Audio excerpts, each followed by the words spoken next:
A'udzubillahi minasyaitonirrajim. Bismillahirrahmanirrahim.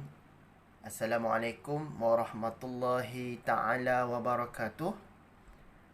Selamat sejahtera. Apa khabar semua? Jadi ini merupakan rakaman untuk kuliah pengucapan awam CPB 1022 bagi topik yang ketiga. Dan topik yang ketiga ini bertajuk teknik-teknik pengucapan awam.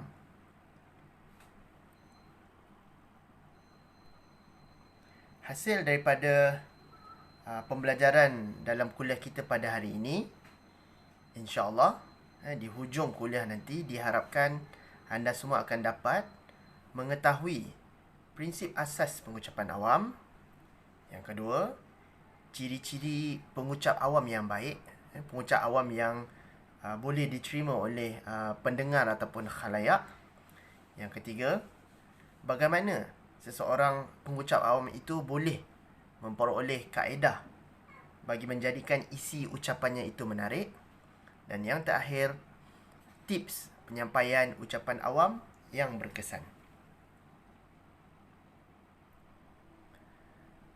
Plato ada menyebut menarik untuk saya titipkan dalam kuliah kita pada kali ini, iaitu orang yang bijak bercakap kerana ada sesuatu untuk diperkatakan, manakala orang yang bodoh bercakap kerana terpaksa memperkatakan sesuatu. Ada beza antara orang yang ada sesuatu nak diperkatakan dan orang yang bercakap kerana terpaksa memperkatakan segala sesuatu.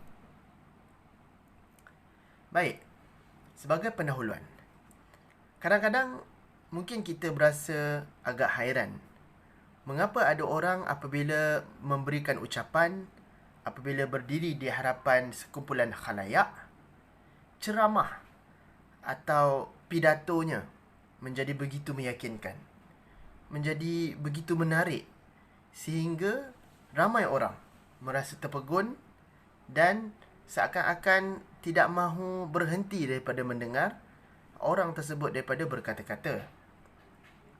Kalau nak dilihat dari segi isi yang disampaikan, kita rasa kita pun boleh buat perkara yang sama, boleh menyampaikan maklumat yang sama. Namun dari segi teknik dan pendekatan pengucap awam tersebut, mungkinlah mereka menyampaikan cara mereka menyampaikan maklumat berdiri di hadapan orang ramai itu adalah sangat unik dan luar biasa. Ucapan adalah satu proses komunikasi yang disampaikan oleh individu secara oral kepada audiens untuk tujuan memberitahu, menghibur, memujuk ataupun memenuhi keperluan majlis. Jadi mungkin kerana fahaman mereka terhadap proses komunikasi ini, maka mereka dapat menguasai kaedah yang tepat dalam memberitahu maklumat kepada audiens ataupun khalayak. Dalam masa yang sama, mereka dapat memberikan hiburan, bukannya satu jenis pengucapan yang monotonous, mendatar semata-mata. Kemudian kerana kaedah dan gaya penyampaian mereka itu membuatkan mereka mampu untuk memujuk ataupun membujuk, atau kita panggil sebagai persuasive speech. Dan kemudian mungkin yang terakhirnya adalah kerana mereka mempunyai kaedah dan gaya mereka yang tersendiri, maka mereka dapat memenuhi keperluan penganjur ataupun keperluan majlis pengucapan awam tersebut. Jadi untuk itu, bagaimana kita nak mempunyai kaedah-kaedah pengucapan awam yang baik, maka kita harus faham beberapa prinsip asas dalam pengucapan awam. Antaranya adalah perkara-perkara berikut. Pertamanya, prinsip asas dalam pengumpulan isi. Seseorang pengucap awam yang mungkin telah bersedia berada di hadapan sekumpulan khalayak sudah pastilah telah membuat kerja rumah ataupun telah membuat analisis, telah membuat pengumpulan fakta-fakta untuk dihujahkan, untuk disampaikan kepada khalayak. Bagaimana seseorang tanpa informasi, tanpa fakta dan data dapat berdiri dengan yakin di hadapan sekumpulan halayak. Jadi untuk itu, ini adalah prinsip yang pertama. Kemampuan seseorang untuk mengumpulkan isi dan maklumat. Kedua, setelah seseorang itu telah mengumpulkan isi, maklumat, data dan fakta yang mungkin mencukupi bagi sesi penyampaian pengucapan awamnya, maka penyusunan isi pula adalah prinsip yang seterusnya. Apakah kaedah penceritaan kita dalam sesi pengucapan awam kita itu menggunakan kaedah hierarchical, menceritakan sesuatu yang daripada makro kepada mikro, ataupun ianya bersifat historical, bermula dengan sesuatu yang terdahulu dan diakhiri dengan sesuatu yang selepas itu. Jadi ini adalah prinsip asas yang kedua dalam seseorang menjadi pengucap awam yang baik, iaitu menyusun isi-isi yang telah diperoleh itu supaya tidak nampak cacah marbah, tidak nampak bedak sana dan bedak sini, campur-campur dan sebagainya. Misal katalah kita mempunyai fakta berkenaan dengan penceritaan tentang mekanisme satu kenderaan, seperti kereta contohnya. Mungkin kita boleh membuat penyusunan isi itu bermula dengan komponen-komponen yang ada di dalam enjin, kemudian peralatan yang ada di dalam kokpit, di dalam kereta itu sendiri, kerusi, dan sebagainya, dan kemudian beralih kepada boot kereta di sebelah belakang. Jadi susunan isi itu nampak baik kerana kita bermula daripada hadapan ke bahagian dalam kereta dan akhirnya ke bahagian belakang kereta, di bahagian boot kereta. Ataupun mungkin kita nak menceritakan tentang sejarah. Jadi kita mulakan dengan sejarah yang terdahulu. Mungkin sejarah kehidupan kita lah. Contohnya macam saya akan mulakan dengan sejarah kehidupan saya semasa kecil, tahun 1980-an. Kemudian zaman persekolahan saya, tahun 90-an. Zaman masuk universiti, di hujung tahun 90-an sehingga awal tahun 2000. Dan kemudian sehinggalah sekarang saya telah berkejaya dan akhirnya mempunyai isteri-isteri dan anak-anak. Alright? Jadi penyusunan isi tersebut adalah dalam konteks periodic, historical, bermula daripada terdahulu sehinggalah yang terkini. Prinsip asas yang seterusnya adalah penguasaan isi tersebut. Kita dah ada isi, dah ada fakta dan informasi yang banyak. Kita dapat susun isi, fakta dan informasi tersebut dengan baik. Kemudian kita perlu mempunyai penguasaan isi. Penguasaan isi ni adalah dari aspek nilai pemikiran kreatif dan kritis kita dalam mentadbir urus fakta tersebut dan mengaitkannya dengan mungkin fakta-fakta tambahan. Misalnya apabila kita menceritakan tentang fakta kereta tadi, komponen kereta, mungkin apabila kita sedang menceritakan tentang komponen-komponen yang ada dalam enjin sesebuah kereta, mungkin kita nak membandingkan fakta kereta tersebut dengan fakta tambahan, iaitu bagaimana agaknya pengoperasian ataupun mekanisme enjin kereta model yang lain. Ataupun mungkin bukan kereta, kita tengok kepada enjin motosikal ataupun enjin lori dan sebagainya. Jadi itu namanya penguasaan isi, di mana kita dapat menguraikan fakta kita itu dan kita cuba untuk ada nilai kreatif dan kritis di situ, dengan ada unsur-unsur perbandingan, dengan ada unsur-unsur melihat kelainan dan juga kesamaan antara fakta yang kita nak sampaikan dengan fakta-fakta sampingan. Seterusnya adalah penggunaan gaya. Jadi seseorang pengucap awam itu selalunya lah dia akan jadi sinonim dalam kalangan khalayak ataupun dalam kalangan masyarakat apabila dia ada gaya-gaya penyampaian tertentu. Ada orang yang gaya penyampaian pengucapan awamnya bersahaja. Dia boleh menguasai khalayak dengan mudah dalam keadaan bersahaja. Ada orang yang gaya penyampaiannya itu penuh dengan sifat jenaka, diselitkan dengan unsur-unsur humor atau jenaka selepas setiap 5 minit misalnya. Jadi itu mungkin adalah satu bentuk penggunaan gaya yang ada dalam kalangan public speaker ataupun pengucap awam yang hebat-hebat ni. Bagaimana pula bagi orang yang biasa, the mediocre public speaker? Penggunaan gaya ini lebih kepada bagaimana kita menggunakan hand gestures, pergerakan tangan untuk menyokong apa yang kita sampaikan secara verbal, mungkin mimik muka kita, Alright, bagaimana kita menggunakan gaya yang boleh menyentuh emosi secara minimum, dan sebagainya. Dan yang seterusnya adalah prinsip penggunaan bahasa yang sesuai. Bahasa yang kita sampaikan tu, kita perlu pastikan bahawa ianya adalah bersesuaian dengan penerimaan khalayak.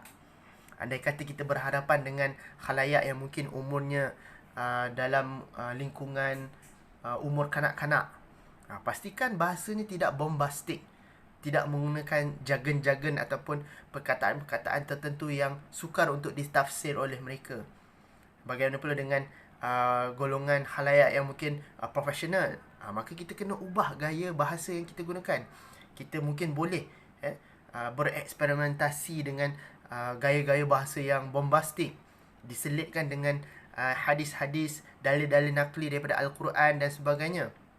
Mungkin kita juga boleh menggunakan gaya bahasa yang kaya dengan nilai-nilai perumpamaan, bidalan, peribahasa dan sebagainya.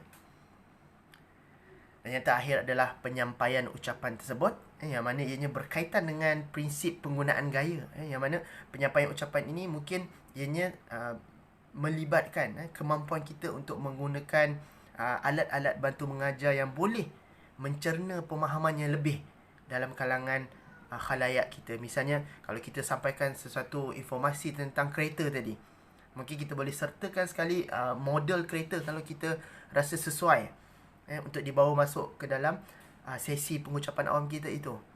Atau setidak-tidaknya mungkin kita boleh adakan satu slide presentation, yang kita boleh buat menggunakan PowerPoint, dan kita masukkan gambar-gambar yang boleh menyokong dan mendukung fakta yang kita sampaikan. Jadi itu adalah prinsip asas yang terakhir oleh yang digagaskan oleh Bijak Pandai, iaitu penyampaian ucapan. Jadi kita ulang balik, prinsip asas pengucapan awam ini melibatkan kemampuan untuk seseorang pengucap awam itu untuk mengumpulkan isi, menyusun isi-isi tersebut, dan kemudian memasukkan elemen kreatif dan kritis supaya menunjukkan bahawa dia mampu menguasai isi. Kemudian kemampuan seseorang untuk menggunakan gaya yang pelbagai, bahasa yang sesuai dengan kepelbagaian demografik audience. Dan yang terakhir adalah penyampaian ucapan. Okey. Berikut ialah maklumat berkenaan dengan ciri-ciri pengucap awam yang baik. Ada banyak sebenarnya, tapi saya ambil atau saya titipkan serba sedikit untuk perbincangan ringkas dalam kuliah kita kali ini. Pertamanya adalah seorang pengucap awam yang baik harus mempunyai tahap pengetahuan yang tinggi mengikut bidang yang disampaikan. Misalnya mungkin agamawan lah. Kalau dalam sesi penyampaian tazkirahnya ataupun ceramah agamanya, sudah pastilah masyarakat atau khalayak telah meletakkan kepercayaan apabila seseorang itu mungkin kita letak dengan title ustaz ataupun ustazah, maka tahap pengetahuan agama mereka adalah tinggi mengikut keperluan masyarakat. Contohnya kalau seseorang agamawan itu yang pakar dalam bidang faraid, sudah pastilah kepakarannya itu perlu mencakupi daripada sebesar-besar isu dalam faraid, sehinggalah kepada sekecil-kecil perkara teknikal yang berkaitan dengan faraid yang perlu disampaikan kepada khalayak. Yang kedua, kemahiran komunikasi yang baik. Jadi ini adalah antara ciri pengucap awam yang sangat penting. Kalau kita tengok dalam buku Stephen E. Lucas sendiri pun banyak dinyatakan dalam beberapa bab berkenaan dengan keperluan seseorang itu menguasai kaedah komunikasi yang baik bagi ianya diangkat sebagai pengucap awam yang baik.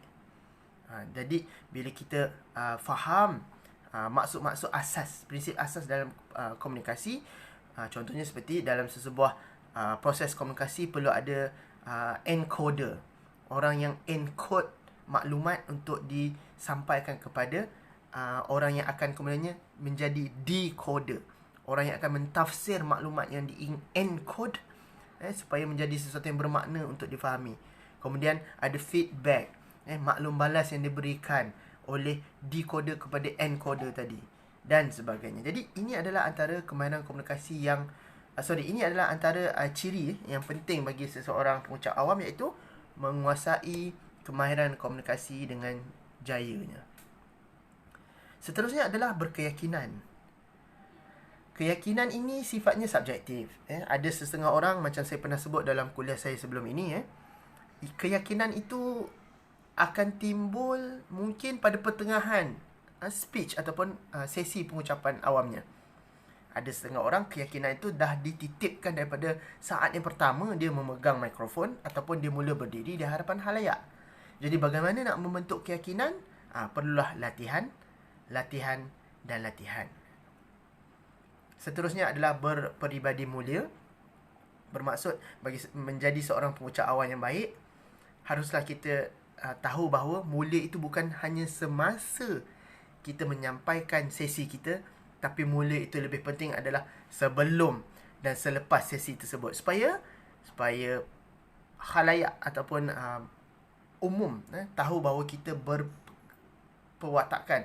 kita berkepribadian mulia yang boleh dipercayai, yang ada nilai-nilai tuntas yang ada dalam diri yang sepanjang masa boleh dijadikan contoh oleh masyarakat.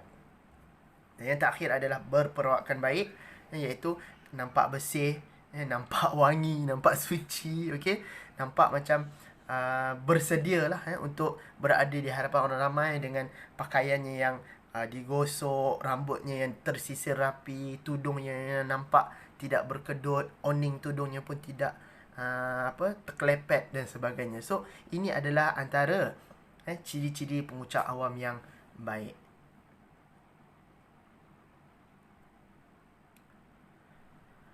Okey, seterusnya saya kongsikan dengan anda beberapa tips. Sebenarnya ada jutaan tips bagaimana nak menjadikan isi ucapan menjadi menarik.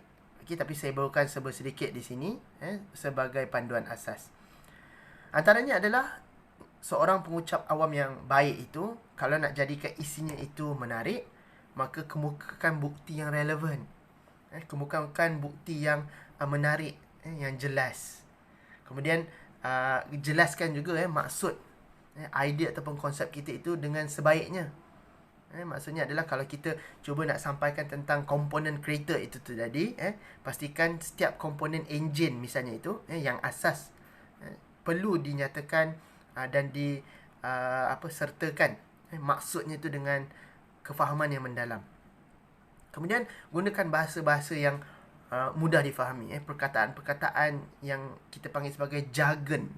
Jargon ni adalah istilah-istilah khusus dalam bidang-bidang tertentu, maka kita gunakan bahasa yang mudah untuk menerangkan jargon-jargon tersebut. Seterusnya, berikan contoh-contoh yang menarik untuk mendukung pemahaman audiens terhadap apa yang kita dah sampaikan. Kemudian selitkan petikan ataupun kata-kata hikmah, peribahasa, bidalan ataupun dalil-dalil ataupun dapatan kajian terdahulu bagi mengukuhkan isi ucapan kita itu. Dan yang seterusnya adalah menyampaikan ucapan kita itu dalam bentuk bersahaja, dalam bentuk cerita, anekdot dan sebagainya, supaya orang akan lihat bahawa apa yang kita cuba berikan kepada mereka itu adalah bersifat natural, semula jadi, tidak dibuat-buat, tidak diada-adakan.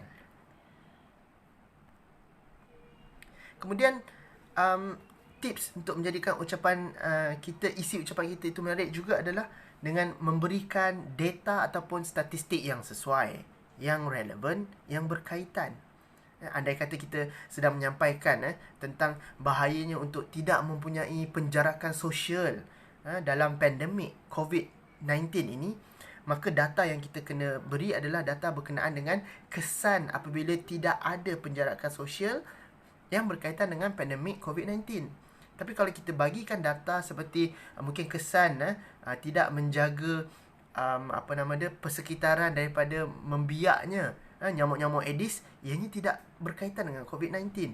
Jadi pastikan bahawa data ataupun statistik yang diberikan itu adalah sesuai, relevan dengan fakta yang kita cuba sampaikan. Seterusnya adalah tips untuk menjadikan isi ucapan yang menarik adalah kita buat perbandingan dengan kes-kes yang lain. Contoh macam kereta tadi, Okey, kita buat perbandingan model kereta yang kita nak ceritakan itu dengan model kereta-kereta yang lain, model kenderaan-kenderaan yang lain. Seterusnya, huraikan istilah yang kompleks dalam bentuk yang lebih mudah difahami. Okey, lebih kurang sama dengan isi saya yang terdahulu ini. Okey. Kemudian selitkan unsur-unsur audio, video ataupun visual sebagai pengiring kepada sesi penyampaian ucapan kita itu supaya ianya menjadi lebih menarik. Kemudian gunakan alat bantu mengajar yang sesuai. Ada kalanya mungkin setengah audience kita ataupun khalayak kita bukan techno-savvy. Dia tak biasa dengan gadget-gadget, dia tak biasa dengan peralatan teknologi, terutama bagi mereka yang mungkin telah berusia. Maka pastikan unsur-unsur alat bantu mengajar ini perlulah dapat mencakupi kemampuan mereka untuk adapt dengan alat bantu mengajar kita itu. Dan yang seterusnya adalah kerana kita sekarang dalam zaman internet ni semudah seperti memetik jari, maka buatlah rujukan yang langsung melalui internet. Tapi pastikan anda tidak lemas dalam data-data yang terlalu banyak dalam internet sehingga anda tersalah pilih data ataupun anda terlalu banyak data yang anda bawa untuk jadi sokongan dan ianya menenggelamkan isi-isi ucapan utama anda. Baik, saya bawakan juga beberapa tips penyampaian, the delivery. Penyampaian ucapan yang berkesan, antaranya adalah be yourself. Be yourself dalam arti kata, gunakan gaya yang tersendiri. Bukan dibuat-buat, bukan meniru-niru dan sebagainya. Tak salah untuk meniru, okay, tapi jangan sampai orang akan kata, ini gaya sipolan-sipolan ni, bukannya gaya dia ni. Dia ni macam sipolan punya kaedah penyampaian. Jadi anda lama-lama nanti akan kelihatannya seperti plastik, sebab anda tidak ada gaya tersendiri dan anda terlalu terikut-ikut gaya yang digunakan oleh sesetengah pengucap awam yang mungkin menjadi idola anda. Tapi tak apa, awal-awal tak ada masalah untuk kita meniru gaya-gaya tersebut.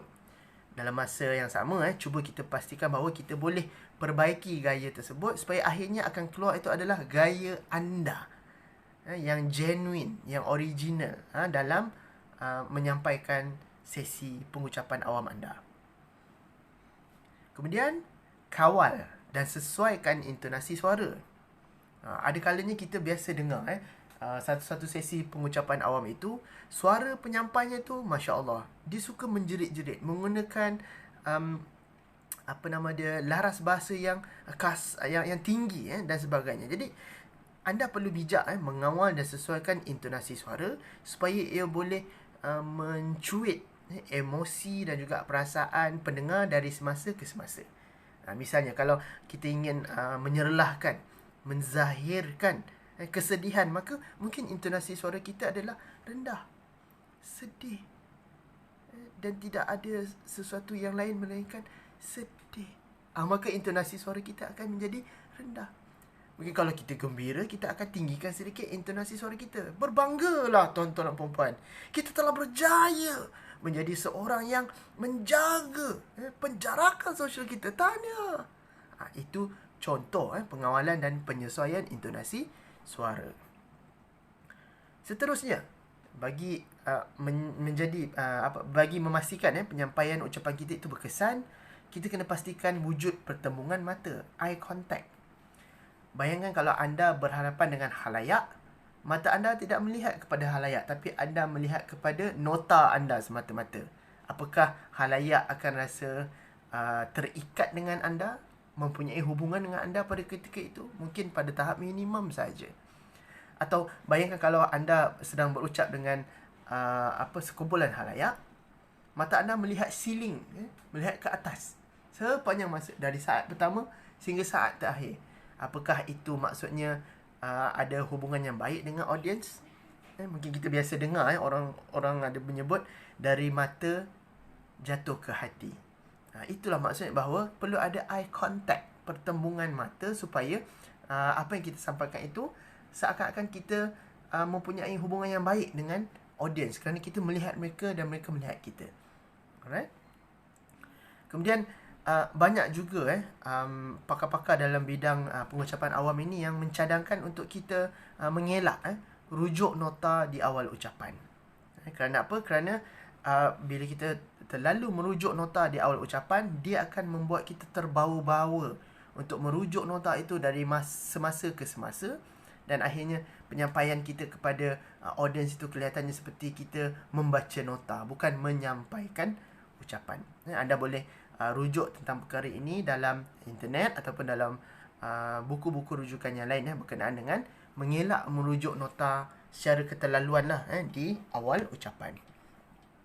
Dan kemudian yang terakhir adalah yang ni penting bercakaplah dengan audiens, bukan kepada audiens. Apa maksudnya situ? Bercakaplah dengan audiens dan bukan kepada audiens. Kalau anda bercakap kepada audiens, seakan-akan anda sedang duduk di hadapan satu kamera yang sedang merakamkan apa yang anda sebutkan itu. Seperti sekarang ni, seperti saya lah, saya sedang bercakap kepada anda kerana ianya adalah rakaman. Tapi kalau saya bercakap dengan anda, ianya mungkin ada satu sesi live, face to face, yang mana saya menyampaikan maklumat dan anda memberikan maklum balas. Itu maksudnya. Kita sedang membentuk two-way communication. Kita bercakap dengan audience. Boleh faham boleh bezakan Jadi anda perlu ada two-way communication bagi memastikan bahawa penyampaian ucapan anda itu berkesan. Kemudian gunakan gaya bahasa badan yang sesuai sebagai pengiring kepada ucapan anda. Contohnya seperti memek muka yang sesuai. Kalau senyum itu tandanya gembira. Kalau muka mungkin sedang bersedih, monyok. Alright. Kemudian posisi tubuh kita dan juga hand gestures ataupun gerakan tangan kita yang sesuai. Masukkan unsur-unsur jenaka sebagai perencah kepada apa yang kita sedang sampaikan. Kemudian masukkan juga elemen keyakinan dalam pengucapan anda. Seterusnya adalah sembunyikan kesilapan jika ada. Jangan nampakkan dia. Maaf tuan-tuan perempuan, saya baru saja tadi membersihkan sesuatu yang keluar dari hidung saya. Minta maaf. Anda tidak perlu pun sebenarnya bercakap perkara tersebut kerana mungkin halayak langsung tak perasan pun. Anda saja yang perasan bahawa mungkin ada sedikit lendir ataupun hingus yang sedang terkeluar sedikit daripada hidung anda. Anda kesal dan anda tak perlu pun minta maaf. Itu contohnya. Ataupun sembunyian kesilapan tu ialah, tuan-tuan perempuan, saya rasa saya sedang berdebar ni melihat tuan-tuan perempuan depan saya. Jadi saya rasa saya perlukan kekuatan untuk bercakap dengan tuan-tuan perempuan. Sebenarnya tak perlu. Kita perlu sembunyikan kesilapan jika ada lah yang mungkin tidak obvious. Alright. Seterusnya adalah libatkan audiens pada ketika yang sesuai. Mungkin kita dah sampaikan satu maklumat ataupun informasi, kemudian kita buka sedikit ruang. Contohnya seperti selang 10 minit kita tanya, ada apa-apa soalan daripada tuan-tuan dan perempuan? Ataupun mungkin selepas satu ataupun dua fakta kita tanya, sehingga sekarang, sehingga takat ini semua jelas? Ada sebarang komen? Itu maksudnya penglibatan audiens pada ketika yang sesuai. Baiklah, sebagai penutup kepada apa yang saya sampaikan pada hari ini berkaitan dengan teknik-teknik pengucapan awam yang baik, maka saya mohon kepada semua yang telah pun dibahagikan kepada kumpulan-kumpulan tertentu itu untuk merujuk artikel Successful Public Speaking oleh Arina Nikitina. Satu artikel ringkas berkaitan dengan bagaimana untuk menyampaikan pengucapan awam dengan berjaya. Jadi tugasan ini saya akan nyatakan arahannya di dalam goals ataupun di dalam WhatsApp group kita lah. Akan tetapi mohon kamu semua bersedia. Tugasan berkumpulan ini perlu dihantar pada minggu hadapan sebelum kuliah kita pada minggu hadapan. Okey, itu saja. Sekian. Saya mohon maaf di atas barang kekurangan ataupun kesilapan sepanjang saya menyampaikan kuliah secara maya ini. Semoga Allah Subhanahu Wa Taala memberikan rahmatnya kepada kita atas kerajinan, nak kata kerajinan tak boleh kot, atas usaha kita lah dalam menyebarluaskan ilmu sesama kita. Kalau apapun ilmu itu datangnya daripada Allah. Kalau kita sebarluaskannya, insya-Allah Allah akan ganjarkan kita dengan pahala dan juga rahmatnya, insya-Allah. Sekian, wabillahi taufiq wal hidayah. Wassalamualaikum warahmatullahi taala wabarakatuh.